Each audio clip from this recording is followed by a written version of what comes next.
Public accounts committee ने चीनी की इंपोर्ट और कीमतों में इजाफे पर एफबीआर हुक्काम से मिल्स मालिकान के नाम मांग लिए। चेयरमैन पब्लिक अकाउंट्स कमेटी का इजहार बरहमी, कहा कि शुगर मिल्स मालिकान को बरामद के लिए सब्सिडी क्यों दी गई। रियाज फतियाना ने कहा क्या वजह थी कि रातों रात एसआरओ जारी करके टैक्सेस में रिलीफ दिया गया।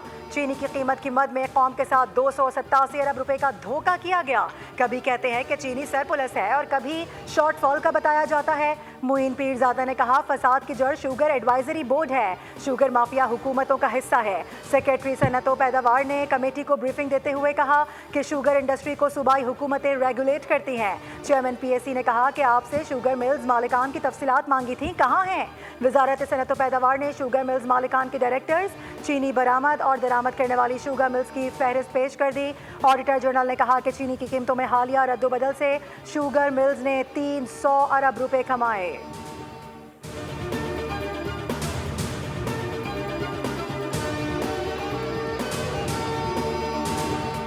शुगर मिल मालिकान और डीलर के दरमियान डेडलॉक बरकरार। बाजार में चीनी की सप्लाई आज भी मुअत्तल होने से मार्केट से चीनी गायब। लाहौर और इस्लामाबाद में कल होने वाली मुलाकातें भी अमली तौर पर बेनतीजा निकली। हुकूमत की जानिब से चीनी की एक्स मिल कीमत 165 रुपये और रिटेल कीमत 173 रुपये मुकर्रर करने के बावजूद आवाम को सस्ती चीनी मैसर नहीं। लाहौर और इस्लामाबाद के बाद अब कराची समेत दीगर शहरों में भी चीनी नायाब हो चुकी।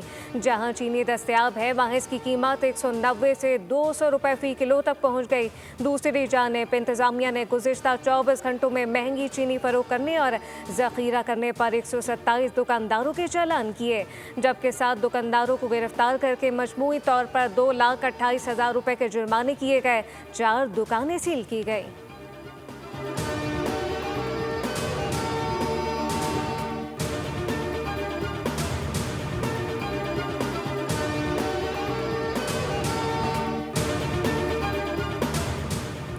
भारतीय हुकूमत को सिफारती सतह पर एक और झटका। अमरीकी सदर ट्रंप का गुरपतवंत सिंह को खत। भारत की जानिब से बैनुल-अक़वामी सतह पर खालिस्तान तहरीक को कुचलने की तमाम कोशिशें नाकाम हो चुकी।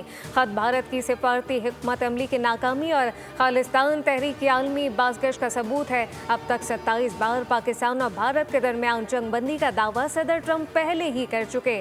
ट्रंप ने खालिस्तान की हामी तंजीम सिख फॉर जस्टिस के रहनुमा गुरपतवंत सिंह पन्नू को खत लिखा। कहा कि अपने शहरियों, अपनी कौम और अपनी इक़दार को सबसे पहले रखता हूँ। जब अमेरिका महफूज होगा तभी दुनिया महफूज होगी। मैं अपने शहरियों के हुकूक सलामती के लिए लड़ना कभी नहीं छोड़ूंगा।